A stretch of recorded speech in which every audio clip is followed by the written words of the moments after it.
Welcome to this week's Bible Topics discussion. We're glad you're with us today as we look at criticizing worship styles. That surely sounds like an odd title for a Bible discussion, but if we look at 2 Samuel chapter 6, verses 16 through 23, we'll understand where this is going. We'll each read about half of this lengthy passage.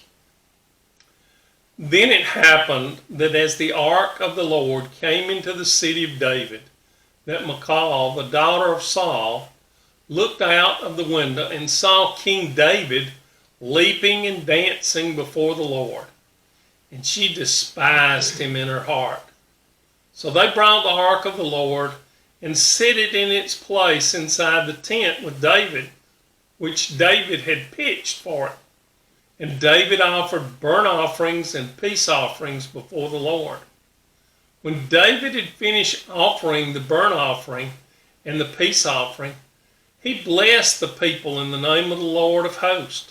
Further, he distributed to all the people, to all the multitude of Israel, both to men and women, a cake of bread, and one of dates and one of raisins to each one.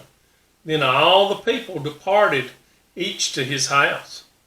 But when David returned to bless his household, Michal, the daughter of Saul, came out to meet David and said, "How the king of Israel distinguished himself today. He uncovered himself today in the eyes of his servants' maids, as one of the foolish ones shamelessly uncovers himself."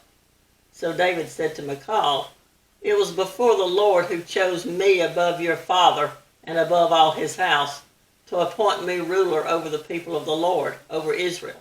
Therefore I will celebrate before the Lord. I will be more lightly esteemed than this, and will be humble in my own eyes. But with the maids of whom you have spoken, with them I will be distinguished." Michal, the daughter of Saul, had no child to the day of her death. Being in the presence of the ark of the Lord was a big deal to David. Escorting it to his city was particularly exciting for him.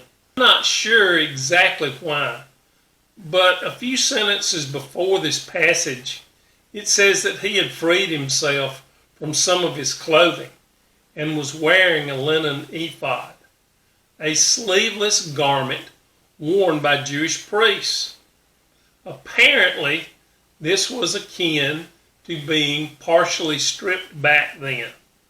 Michal thought it detestable, but David did not, and said his dancing and leaping in the ephod was a form of worship.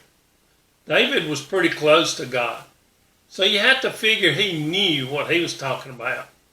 I guess that's true when you realize why the last sentence is there. It says that Michal had no child to the day of her death. You might wonder what in the world that has to do with the rest of that passage. Well, back then it was a disgrace for a woman not to have a baby. That's not true now, but it was back then. So apparently she was punished for coming down on David for his form of worship. This is probably something we should take into account. There are several ways that people worship these days.